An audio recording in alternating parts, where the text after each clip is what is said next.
अस्सलाम वालेकुम। नमस्ते शास्त्रों कल उम्मीद करता हूँ फिट होंगे, बेहतरीन होंगे, अपनी लाइफ अच्छे से एंजॉय करोगे। हम तीनों की तरह आज एक और वीडियो और उसका टाइटल वीडियो का टाइटल है जी, India must end British slavery mindsets, PM Modi's appeal to Bharat, by Prashant Dhawan. Career 247 की वीडियो है जी। ओरिजिनल वीडियो का लिंक डिस्क्रिप्शन में। तो मेरा नाम है राणा मोहम्मद अली, मेरे साथ है मोहम्मद समीर खोखर। वाली सत्यानिक पास होगा। स्टार्ट। नमस्कार, वेलकम टू करियर 247। मैं हूं प्रशांत धवन। नाउ रिसेंटली प्रधानमंत्री मोदी ने एक बहुत ही इंपॉर्टेंट इशू रेज किया। उन्होंने ये कहा कि मैकालवे का किया हुआ डैमेज भारतीयों को रिवर्स करना होगा। और आप देखोगे इस पर बहुत सारे आर्टिकल्स पब्लिश हुए हैं कि भारत को मैकालवे का जो माइंडसेट है, जो इसकी मानसिकता है, ये आने वाले 10 सालों में खत्म करनी होगी, तभी भारत जेन्युइन तरीके से आगे बढ़ पाएगा। Free India from Macaulay slavery mindset. अब यहाँ पे आपके माइंड में एक क्वेश्चन आएगा, ये स्लेवरी माइंडसेट है क्या, जिसके बारे में शशि थरूर ने भी काफी तारीफ करी है पीएम मोदी की कि ये इशू उठाना बहुत इंपॉर्टेंट था। पीएम मोदी ने थैंकफुली ये इशू रेस किया है और ये इंडियन इलीट के कोर से हमें ये चीज हटानी होगी, तभी जाकर इंडिया आगे बढ़ेगा। नाउ समझाता हूं आपको ये इशू क्या है बहुत ज्यादा सरल भाषा में। नाउ थॉमस मैकालवे, जिस आदमी की फोटो अपने सामने आप स्क्रीन पर देख रहे हैं, ये एक ब्रिटिश पॉलिटिशियन और हिस्टोरियन था और इसका जन्म हुआ था 1800s में। और ज़्यादातर टाइम इसने वैसे अपना यूके में बिताया, बट 4 साल के लिए इसको लाया गया था भारत में। 1834 से लेकर 1838 तक ये मेंबर था गवर्नर जनरल काउंसिल का इन इंडिया। और इसको स्पेसिफिकली एक टास्क ये दिया गया कि भारत का एजुकेशन सिस्टम ऐसा कर दो कि ये लोग ना सिर्फ फिजिकली, मेंटली भी ब्रिटिश एम्पायर के गुलाम बन जाए।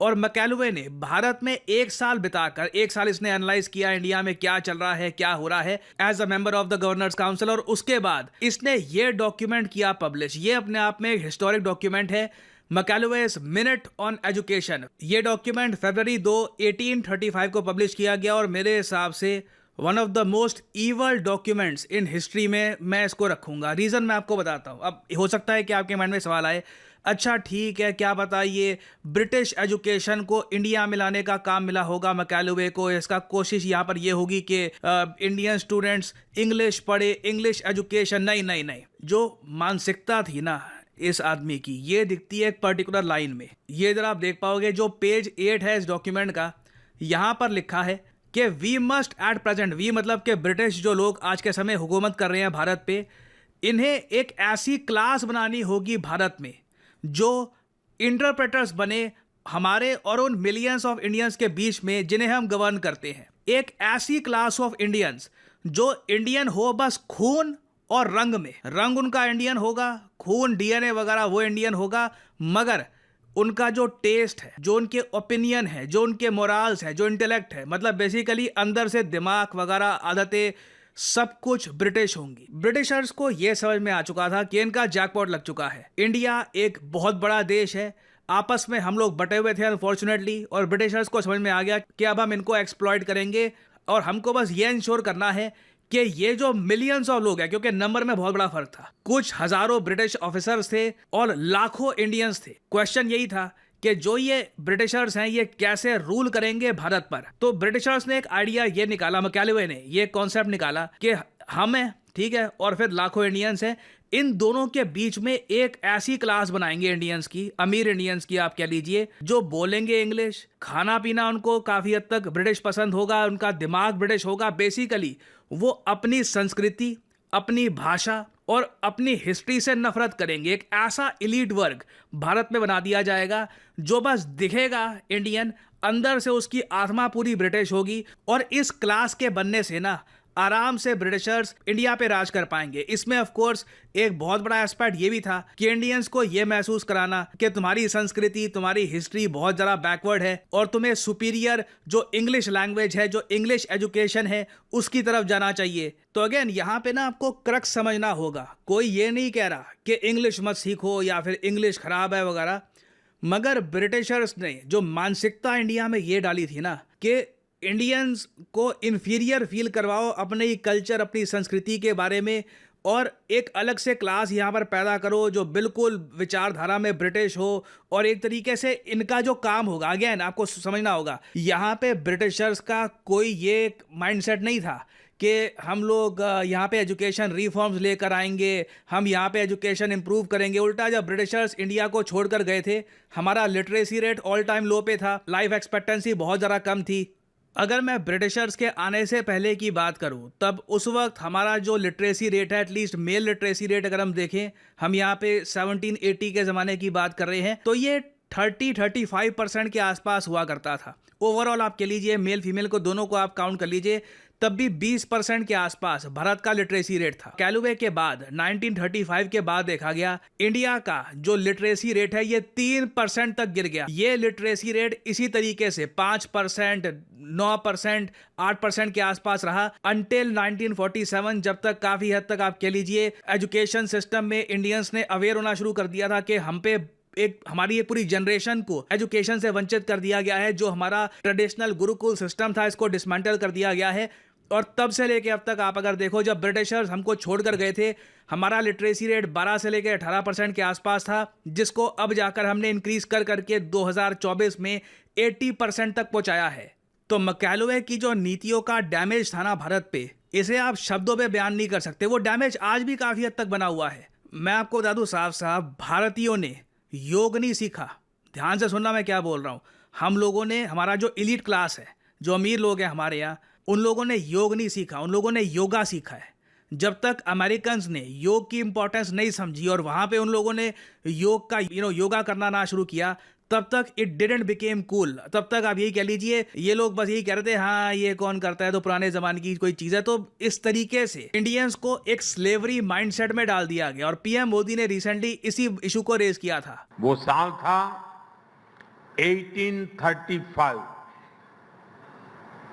1835 में ब्रिटिश सांसद थॉमस बेबिंगटन मैकाले ने भारत को अपनी जड़ों से उखाड़ने के लिए एक बहुत बड़ा अभियान शुरू किया था। उसने ऐलान किया था, मैं ऐसे भारतीय बनाऊंगा, वो दिखने में तो भारतीय होंगे लेकिन मन से अंग्रेज होंगे। और इसके लिए मैकाले ने भारतीय शिक्षा व्यवस्था में आमूलचूल परिवर्तन नहीं बल्कि उसका समूल नाश कर दिया। खुद गांधी जी ने भी कहा था कि भारत की प्राचीन शिक्षा व्यवस्था एक सुंदर वृक्ष थी जिसे जड़ से हटाकर नष्ट कर दिया। साथियों, भारत की शिक्षा व्यवस्था में हमें अपनी संस्कृति पर गर्व करना सिखाया जाता था। भारत की शिक्षा व्यवस्था में पढ़ाई के साथ ही कौशल पर भी उतना ही जोर था। इसलिए मैकाले ने भारत की शिक्षा व्यवस्था की कमर तोड़ने की ठानी और उसमें सफल भी रहा। मैकाले ने यह सुनिश्चित किया कि उस दौर में ब्रिटिश भाषा, ब्रिटिश सोच को ज्यादा मान्यता मिले और उसका खामियाजा भारत ने आने वाली सदियों में उठाया। साथियों, मैकाले ने हमारे आत्मविश्वास को तोड़ दिया, हमारे भीतरहीन भावना का संचार किया। मैकाले ने एक झटके में हजारों वर्षों के हमारे ज्ञान विज्ञान को, हमारी कला संस्कृति को, हमारी पूरी जीवन शैली को ही कूड़ेदान में फेंक दिया था। वहीं पर वो बीज पड़े कि भारतीयों को अगर आगे बढ़ना है, अगर कुछ बड़ा करना है, तो विदेशी तौर तरीकों से ही करना होगा। नाउ ये सबसे मेन पॉइंट है यहाँ पर कि अगर भारत आगे बढ़ेगा तो विदेशी तौर तरीकों से ही बढ़ेगा। कोई ये नहीं कह रहा कि बाहर की चीज़ों से आप मत सीखो, वहाँ की जो लैंग्वेज है मत लर्न करो, मगर ये कह देना कि सिर्फ एक ही ऑप्शन है, उनका रास्ता हमको फॉलो करना होगा तभी हम आगे बढ़ेंगे, इससे कभी भी ना मैं आपको ये बता दूं, हम सक्सेसफुल ब्रांड्स नहीं बना पाएंगे, ऐसे ब्रांड्स जो दुनिया में compete करे, जो दुनिया में मार्केट शेयर हासिल करे, क्योंकि ये वही कंट्रीज कर पाते हैं जिनको खुद पर बहुत ज्यादा भरोसा होता है, बहुत ज्यादा एक प्राइड होती है अपने इतिहास को लेकर। चाइना की जो कम्युनिस्ट पार्टी है, इन लोगों ने इस बात पर काफी फोकस किया कि चाइना के लोगों को खुद के कल्चर को लेकर काफी एक प्राइड फील हो। इवन जापान में भी आप अगर देखोगे सेम चीज आपको मिलेगी। यूएस में आप अगर देखो तो वो इस बात को लेकर काफी फोकस कर रहे हैं कि you should feel proud to be an American. India अभी भी एक ऐसा कंट्री है जहां पे एक तरीके से फैशन है कि खुद के बारे में खराब बोलो, और इस स्लेव मेंटालिटी को तोड़ने में ना अभी टाइम लगेगा। इसलिए पीएम मोदी ने कहा है कि ये 10 साल का एक रोड मैप बनाएंगे जिसमें भारत इस स्लेव मेंटालिटी को तोड़ेगा। ना वो रोड मैप क्या होगा, उसमें ये क्या क्या बड़े स्टेप्स उठाने वाले हैं, ये देखना होगा। That will be very interesting to see. I really hope इस सब में ये इस बात को भी एड्रेस करेंगे कि आज के समय ऑनलाइन भारतीयों के अगेंस्ट सिस्टमैटिकली रेसिज्म किया जा रहा है। रिसेंटली CNN ने भी इस पर एक पूरा आर्टिकल पब्लिश किया था कि racist are now openly targeting Indian American. इसमें बात सिर्फ इंडियन अमेरिकन की नहीं है, कोई इंडियन ओरिजिन का भी हो, इंडियन हो, बाहर हो, उसको हर तरीके से ऑनलाइन डिग्रेड किया जा रहा है। और ये जो बड़े बड़े प्लेटफॉर्म हैं ये उसके बारे में कुछ भी नहीं कर रहे। और मैं आपको साफ साफ बता दूं, ऑनलाइन तो देखिए आज के समय में सब लोग हैं, सबके हाथ में फ़ोन है, सब लोग ये बहुत सारी सोशल मीडिया ऐप्स, इंस्टाग्राम वगैरह ये यूज़ करते हैं। वहाँ पर इंडियंस के अगेंस्ट जो ये रील्स फैलाई जा रही है, कमेंट सेक्शन में आप अगर देखो इंडियंस के अगेंस्ट खुला रेसिज्म हो रहा है। इसको नहीं रोका गया ना, इंडियंस में कमाल का इन्फीरियोरिटी कॉम्प्लेक्स आ जाएगा। मैं इसके बारे में कई बार बोल चुका हूं, आगे भी बोलूंगा। हमें कड़ा एक एक्शन लेना होगा इसके अगेंस्ट। इन सब बड़ी कंपनीज को बोलना होगा कि जैसे इस्लामाफोबिया रोकते हो, जैसे ज्यूज के अगेंस्ट कोई स्टेटमेंट देता है उसका अकाउंट तुम बैन कर देते हो, वैसे ही इंडियंस को भी संरक्षण की आवश्यकता है आज के समय, क्योंकि रेसिस्ट लोग ओपनली इंडियंस को टारगेट कर रहे हैं। हालांकि मुझे इस आर्टिकल में एक बात अजीब लगी, लास्ट में इन लोगों ने ये ऐड कर दिया कि जी इंडियंस ये सिंस बाकी जो मिनॉरिटी ग्रुप्स हैं उनके हक में बात करते नहीं है, तो इसलिए इंडियंस के अगेंस्ट ये रेसिज्म हो रहा है। बट आई थिंक ये एक बहुत इंपॉर्टेंट एस्पेक्ट है जिस पर हमें फोकस करना चाहिए। खैर, आने वाले समय में पता लगेगा कि आने वाले 10 सालों में हम क्या स्टेप्स लेने वाले हैं इस स्लेवरी माइंडसेट को तोड़ने के लिए। Personally I am quite excited to see this, क्योंकि ये एक तरीके से कल्चरल रिफॉर्म्स हो सकते हैं जो हमारे कंट्री को चाहिए for a very long time. देखना होगा कि क्या स्टेप्स लिए जाएंगे in the future. I will make updated videos for you all. और फाइनली यहाँ पे आप लोगों से मैं क्वेश्चन पूछना चाहूँगा, आपके हिसाब से जो मैकालुवे स्लेवरी माइंडसेट है इसको तोड़ने के लिए भारत क्या स्टेप्स उठा सकता है? लिखिएगा कमेंट सेक्शन में, शेयर करिएगा थॉट्स, मैं जानना चाहूँगा आपका opinion. Okay, let me tell you a funny story. Pakistan का सबसे बड़ा न्यूज़पेपर है डॉन, और हाल ही में ये दुनिया भर में एक हंसी का पात्र बन गया जब लोगों ने ये चेक किया कि ये लोग अपने आर्टिकल्स खुद लिखते नहीं हैं, सब कुछ आर्टिफिशियल इंटेलिजेंस से जनरेट कर देते हैं। और यहाँ पे इनके वर्कर्स को क्लियरली इतनी भी ट्रेनिंग नहीं दी गई कि जो लास्ट का पार्ट होता है वो रिमूव कर देना चाहिए। मगर डॉन ने अपने न्यूज़पेपर में ये छाप दिया यहाँ पर आर्टिकल के एंड में कि if you want I can also create an even snappier front page style. Obviously ये आर्टिफिशियल इंटेलिजेंस का जवाब था, इन्होंने इसको कट करने का भी नहीं सोचा, पूरा का पूरा छाप दिया। और इसलिए मैं आपको ये बता रहा हूँ, जनरेटिव एआई आपको पता भी नहीं होगा शायद, आपके हर तरफ आ चुका है। जो वीडियो गेम्स आप खेलते हैं, जो मूवीज आप देख रहे हैं, जो आप आर्टिकल्स पढ़ रहे हैं, इवन जो कंटेंट काफ़ी बार लोग यूट्यूब पे देखते हैं, वहाँ पर भी आप अगर देखो तो जनरेटिव एआई एक्सटेंसिवली यूज़ किया जा रहा है। और जनरेटिव एआई अगर एक ट्रेंड आदमी के हाथ में हो तो वो बहुत कुछ इससे प्रोडक्टिव चीज़ें बना सकता है। अगर कोई अनट्रेंड आदमी हो तो ये जो डॉन न्यूज़पेपर वाला ब्लंडर हुआ था ये बार बार होगा।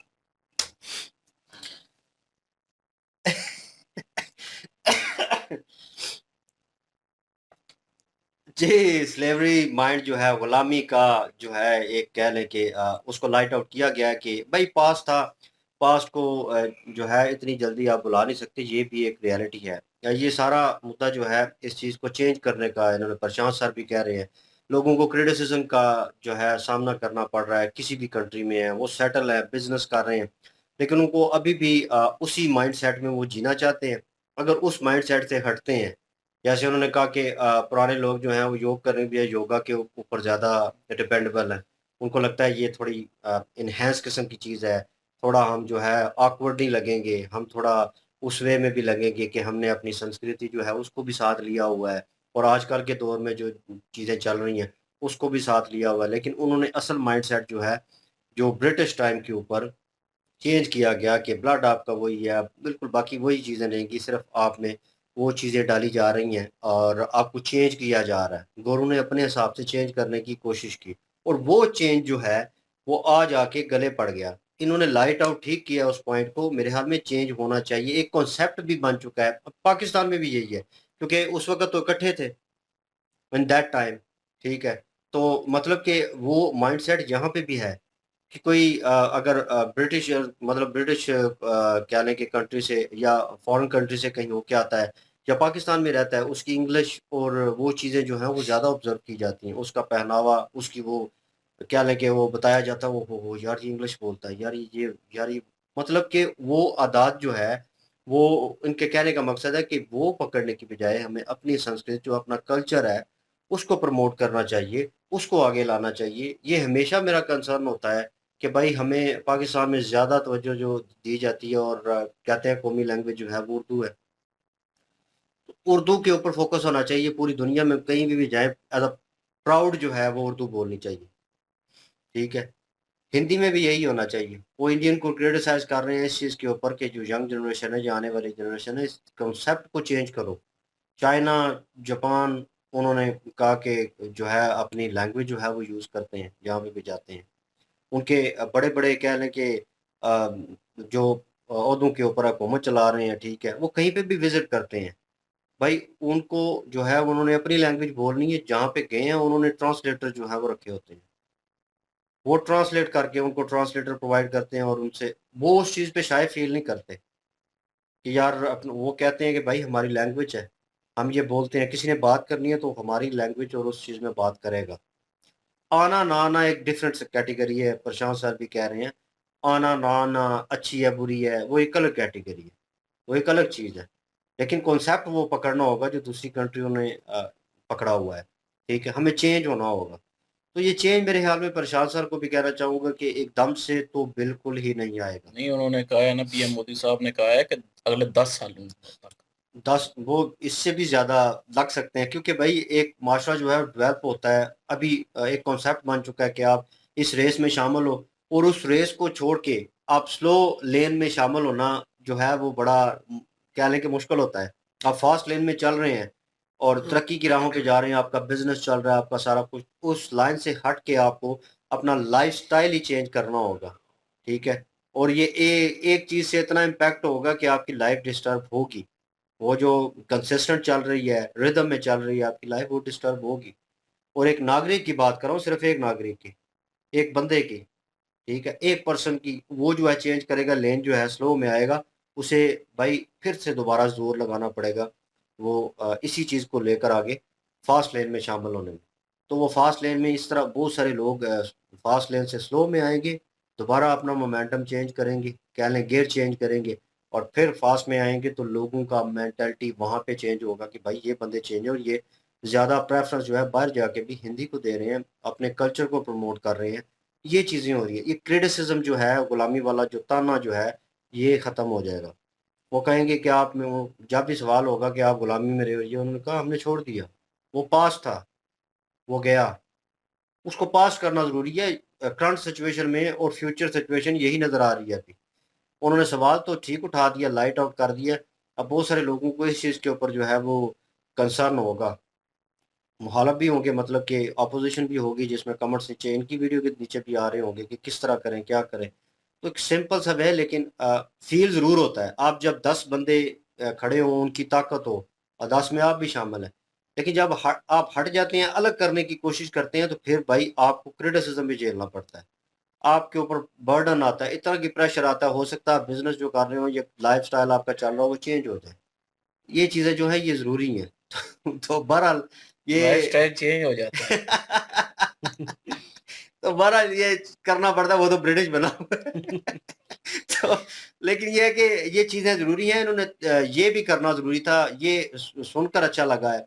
पहले लगा कि एक क्रिटिसिज़्म ही होगा, लेकिन ये क्रिटिसिज़्म नहीं है, अपने आप को सुधारने के लिए एक तरीका है और जो मोदी मोदी सर हैं, वो भी इस चीज़ को जो है वो लाइट आउट कर रहे हैं कि इस चीज़ को चेंज करो यार, कुछ ना कुछ होना चाहिए। ये स्लेवरी माइंड जो है, ये अभी पाकिस्तान में उस वे से चल रहा है ठीक है।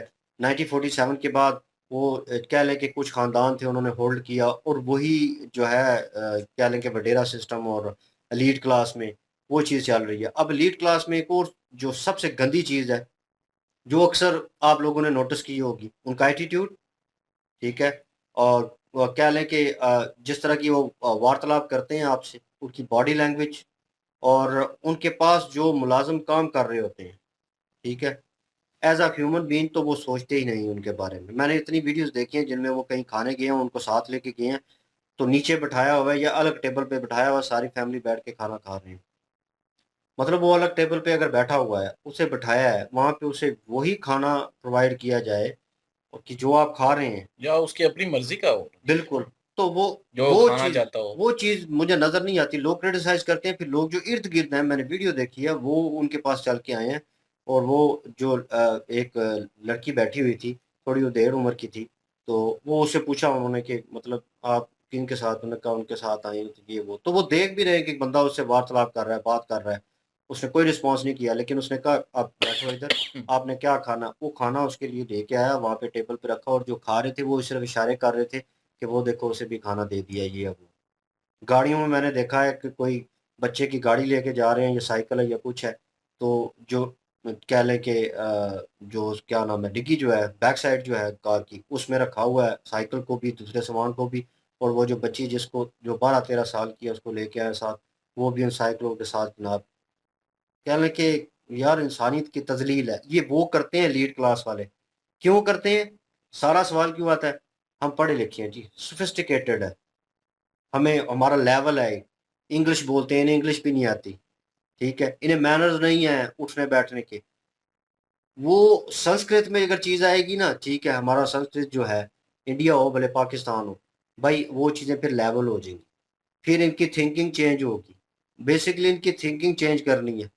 तो वो चेंज अगर करेंगे भाई, तो ये कॉन्सेप्ट भी ख़त्म होगा, और दूसरी कंट्रियों में जाकर जो स्लेवरी का जो है, क्या लें कि गुलामी का एक ताना मारा जाता है, और क क्या कहा जाता है कि आप उससे तो निकल आए, आज़ाद तो हो गए, लेकिन इस ज़हनी जो गुलामी है, इससे नहीं निकले आप, अभी तक उसमें फँसे हुए हैं।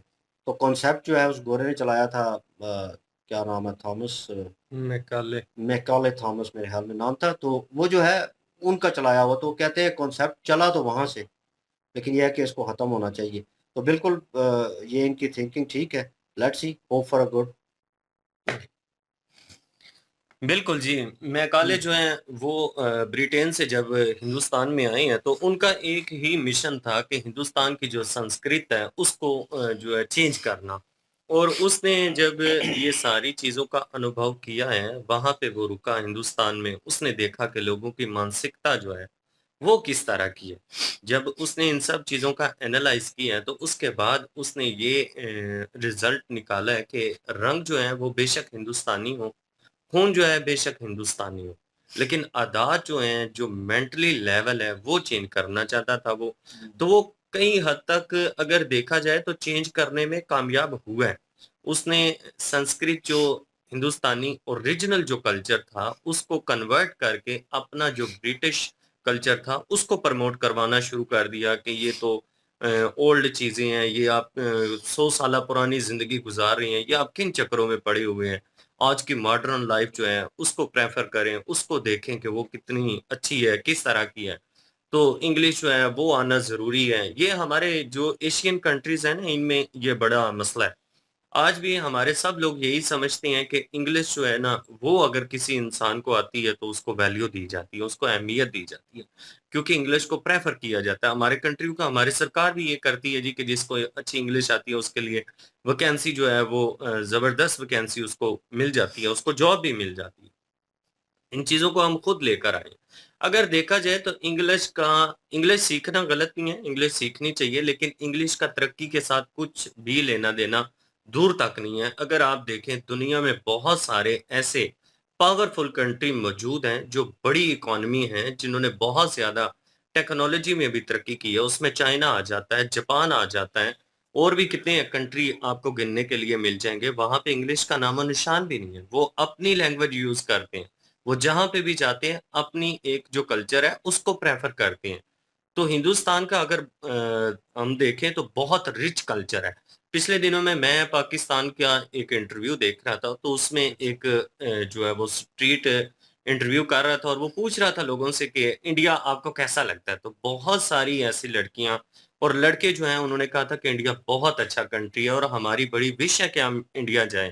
तो उसने पूछा कि क्यों क्यों जाना चाहते हो इंडिया? तो वो लड़की कह रही थी कि एक तो वो हिस्टोरिकल कंट्री है और उनका कल्चर बड़ा रिच है। अगर हम देखें तो हमारा कल्चर भी जो है वो हिंदुस्तानी ही है, क्योंकि ये एक ही कंट्री था और सारे का सारा कल्चर जो है हिंदुस्तानी है।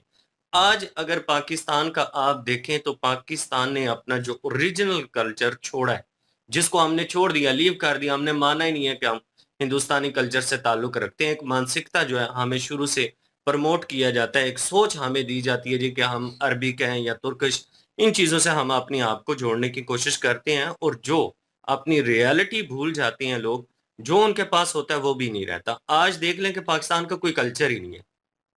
क्यों? क्योंकि जो हिंदुस्तानी कल्चर था, हम अपनाते उसको हैं, सारे हमारी रस्म और रिवाज वही हैं, लेकिन हम जोड़ते हैं अपने आप को अरबियन जो लोग हैं उनके साथ हैं, तुर्किश के साथ जोड़ते हैं। उनके कल्चर का हमारे कल्चर में एक रत्ती बराबर भी मिलावट नहीं है, ना कि उन जैसी हमारी कोई रस्म और रिवाज है। हमारी जितनी भी रस्म और रिवाज शादियों पर होती हैं, वो सारी की सारी हिंदुस्तानी है। हमारे खाने जो हैं वो हिंदुस्तानी है, हमारा पहनावा जो है वो हिंदुस्तानी है, लेकिन हम सिर्फ मानने के लिए तैयार नहीं है। जो चीजें अपनी कोई भी कंट्री ओरिजिनल छोड़ देता है, फिर उसका हाल ये होता है कि उसका जो कल्चर है वो खत्म हो जाता है, उसकी कोई शनाख्त ही नहीं रहती। तो हिंदुस्तान के प्राइम मिनिस्टर जो हैं बहुत ही ग्रेट प्राइम मिनिस्टर हैं, जिन्होंने बड़ा अच्छा डिसीजन लिया है। एज अ प्राइम मिनिस्टर एक जो अच्छी सोच रखते हैं, जो एक कह लीजिए कि एक जिम्मेदार प्राइम मिनिस्टर अगर हम कहें तो वो कोई शक ही नहीं है, नरेंद्र मोदी साहब एक जिम्मेदार प्राइम मिनिस्टर हैं और उनकी इस चीज को भी लेकर बड़ी फिक्र है कि यार अपना जो उनका कल्चर है उसको वापस लेकर आना। ये जो ब्रिटिश सोच है, ये जो गुलामी वाली सोच है, इसको अपने लोगों के माइंड सेट से निकालने की कोशिश की जा रही है और मेरे ख्याल में ये लाजमी हो जाएगा। पिछले दिनों में हमने एक वीडियो देखा था, उसमें आपके बहुत बड़े गुरु जो हैं बागेश्वर बाबा, उन्होंने एक यात्रा निकाली और यात्रा जब वो निकालना चाह रहे थे, जब उन्होंने शुरुआत करनी थी, तो बहुत सारे एंकर पर्सन ये कहने लगे कि कामयाब हो पाएंगे आप हिंदू राष्ट्र बनाने में, हिंदुओं को इकट्ठा करने में कामयाब होंगे या नहीं होंगे? उन्होंने कहा कि होगा या नहीं होगा, इस चीज से मुझे नहीं पता, मेरा काम है ये काम करना। मैंने ये सोचा हुआ कि मैंने ये करना है। अब कामयाबी बाज़ औक़ात इस तरह से होती है कि नाकामियाँ जो होती है ना, वो एक स्टेप बाय स्टेप सीढ़ी की तरह बन जाती हैं, तो नाकामियों से घबराना नहीं चाहिए। अगर देखें दुनिया में जितने भी कामयाब तरीन इंसान हैं, उनके पीछे बहुत सारी नाकामियाँ होंगी, लेकिन नाकामियों से वो घबराए नहीं। उनका जो मिशन था, जो उनका टारगेट था, उसको वो लेकर चले और आखिर एक टाइम ऐसा आया कि उसको वो अचीव करने में कामयाब हुए। तो इस तरह से बागेश्वर बाबा जो हैं जी, वो निकले यात्रा लेकर, फिर लाखों करोड़ों की संख्या में लोग जो हैं उनसे जुड़ते चले गए और रात को मैंने एक क्लिप देखा है, उसमें बड़े-बड़े सेलिब्रिटी जो हैं वो भी आ चुके थे, जिसमें क्या नाम है इनका, शिल्पा शेट्टी और बड़े-बड़े एक्टर्स जो हैं उनके साथ जुड़ गए। उन्होंने कहा हम तो बड़े खुश हैं और मज़े की बात आपको बताऊँ कि मुस्लिम लोग भी बहुत सारे उसमें आ गए और मुसलमानों से जब ओपिनियन पूछा गया तो उन्होंने कहा कि हम एज़ अ हिंदुस्तानी इस बात को एप्रिशिएट करते हैं कि कोई ऐसा बंदा उठा है जो पूरे हिंदुस्तान को इकट्ठा करना चाहता है, जो हिंदुस्तान को जोड़ना चाहता है। तो उन्होंने कहा कि हम एज़ अ हिंदुस्तानी चाहते हैं कि ये जाति-पाति का जो विवाद है, ये खत्म होना चाहिए और स्तान जो है वो बिल्कुल एकता में होना चाहिए, एक हो जाएँ सब। ये जाति-पाति का जितना भी विवाद है, उसको खत्म करने का जो प्रयास बागेश्वर बाबा ने किया है, हम उनके साथ हैं। तो इसी तरह से जो गुरु हैं, वो अपना किरदार अदा कर रहे हैं, जो प्राइम मिनिस्टर हैं, वो अपना किरदार अदा कर रहे हैं और लोग जो हैं, वो साथ दे रहे हैं। किसी भी कंट्री की अगर प्रजा जो है, अवाम जो है, वो इन चीज़ों को समझती है और वो साथ देती है अपने लीडरों का, तो सवाल ही पैदा नहीं होता कि वो काम ना हो। टाइम थोड़ा लगेगा, लेकिन ये है कि मेरे ख्याल में इस मिशन में ज़रूर कामयाब जो हैं, वो आप लोग होंगे। बिल्कुल जी। और इंडिया तो कर लेगा, तो पाकिस्तान का क्या बनेगा? बाबा जी कर तो लो। इंडिया तो कर ही लेगा। और वाकई बात ठीक है कि पाकिस्तानी जो है वो अपना कल्चर भूल गए हैं। हालांकि सारी रस्म रिवाज जितने भी हैं, ये सारे हमारे हिंदुस्तानी हैं। शादियों पे ले लें, और भी कोई फंक्शन हो तो उस पे ले लें, कोई भी। तो मतलब सारा कुछ वही हम हिंदुस्तानी कल्चर के हिसाब से ही मनाते हैं सारा कुछ। और लेकिन जब बात आती है तो हम हिंदुस्तानी है ही नहीं। हम तो हिंदुस्तानी कल्चर से तल्लक ही नहीं है, हमारा हमारा तो उनसे कोई तल्लक ही नहीं।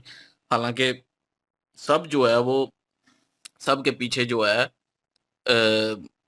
हिंदू ही हैं, सीधी सी बात है।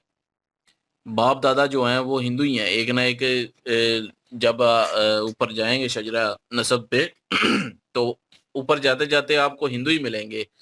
तो लेकिन फिर भी हम जो है वो शर्माते हैं। भाई आपका खानदान क्या है, उसको बताने में क्या शर्म? बताएं, खुल के बताएं। वही बात वो ये कह रहे हैं कि अपनी संस्कृति जो है वो खुल के बताएं, दुनिया को बताएं कि हम उस कल्चर से जो है वो तल्लक है हमारा। लेकिन हमें मतलब कि इतना इंडियन की बात कर रहा हूँ कि इंडियन को मतलब पाकिस्तान का तो कल्चर ही नहीं ना रहा ना कोई। मैं इसलिए पाकिस्तान का तो बीच में से निकाल ही रहा हूँ, इंडियन की बात करूंगा। तो इंडियन जो है वो बाहर, अभी मैंने देख रहा था काफी सारी वीडियो में भी जिक्र हुआ था पहले भी कि इंडिया के खिलाफ जो इंडिया के लोग हैं उनके खिलाफ जो है वो काफी सारे प्रोटेस्ट भी हो रहे हैं अभी शायद। ये ब्रिटिश में और अमेरिका, ये इन्होंने जिक्र भी किया जिसमें रेसिज्म का। तो जो तो ये फिर वो एक वक्त ऐसा आएगा कि ये सारे जो इंडियन है ये समझेंगे कि हमारा कल्चर जो है वो मतलब अपने आप को कमतर समझेंगे दूसरों से, और ब्रिटिश जो निज़ाम है उसको जो है ऊपर समझेंगे, और समझते भी हैं, सब समझते भी हैं। तो अभी मैं एक मिसाल देता हूँ कि अगर हम उर्दू बोल रहे हैं, उर्दू बोलते हुए अगर पंजाबी के वर्ड बोलेंगे तो लोग हंसना शुरू हो जाएंगे इधर, कहेंगे देखें जी ये मतलब पेंडू सा है, इसको उर्दू भी नहीं बोलने आती तो पंजाबी मिक्स कर रहा है बीच में। अगर उसी उर्दू में हम इंग्लिश के वर्ड मिक्स कर देंगे, किसी को प्रॉब्लम, कहेगा बड़ा पढ़ा लिखा बंदा है यार, इंग्लिश के वर्ड बीच में बोल रहे हैं। अगर हम अपनी लैंग्वेज के वर्ड बोल जाएंगे बीच में तो सारे हंसना शुरू हो जाएंगे। अगर वहीं पे इंग्लिश के वर्ड उर्दू में मिक्स कर देंगे तो पढ़ा लिखा है। यही तो एक दिमाग में जो है हमारे बैठ गया है एक। तो वही चीज जो है ऐसा ऐसा बैठती जा रही है, और उसी को खत्म करने के लिए सीखें जबान, सारी जबानें सीखें, जो आपका दिल करता है सीखें। लैंग्वेज हैं सब। अब इंग्लिश लैंग्वेज है तो अगर इंग्लिश लैंग्वेज है तो हिंदी लैंग्वेज भी है, संस्कृत लैंग्वेज भी है, उर्दू लैंग्वेज भी है, सीखें। जो आपको अच्छी लगती है आप सीखें, उसी में बात करें। तो आप किसी को ये नहीं कह सकते कि इंग्लिश सबसे ऊपर है जी, इंग्लिश सबसे ये है, इंग्लिश ये है, इंग्लिश वो है। सारी ज़ुबानें जो हैं, सारी लैंग्वेज जो है अपनी अपनी जगह पे बेहतरीन है। ना इंग्लिश को हम गलत कहेंगे, ना ही उर्दू को, ना ही संस्कृत, ना ही हिंदी को। ये सारी अपनी अपनी जगह पे अपना अपना मुकाम रखती हैं। तो जो दिल करता है जिसका मर्जी है वो सीखे, लेकिन अपनी जो संस्कृत है, अपनी जो लैंग्वेज है, अपना जो कल्चर है, उसको जो है हमें लो नहीं समझना चाहिए, दूसरे से लो नहीं समझना चाहिए। हमें वो एहसास कमतरी नहीं होनी चाहिए। तो लेकिन हम जो है वो समझते हैं क्योंकि उन्होंने जो बीज बोया हुआ है तो वो अब पौधा बन गया है। और लेकिन वही चीज़ है कि पीएम मोदी साहब जो हैं उन्होंने बात ठीक कही है कि हम वही माइंडसेट लेके बैठे हुए हैं, और उसको ख़त्म करना पड़ेगा स्लेवरी जो माइंडसेट है। और वक्त लगेगा भाई, लेकिन आहिस्ता आहिस्ता सारा कुछ हो जाएगा, और उम्मीद करते हैं कि सारा ठीक ही होगा। बाकी जिसकी जो मर्जी है वो करे, किसी को कोई फोर्स तो नहीं कर सकता। बिल्कुल, ये आप क्या ओपिनियन रखते हैं कमेंट सेक्शन ओपन आपके लिए। इंक्लूडिंग वीडियो की लिंक भी डिस्क्रिप्शन में मौजूद होगी, प्लीज़ इनके थ्रू हमें भी सपोर्ट कर दीजिएगा। इंशाल्लाह मिलते हैं नेक्स्ट वीडियो में। अपना ख्याल रखिएगा, तो हमें याद रखिएगा। तब तक के लिए अल्लाह हाफिज, पीस।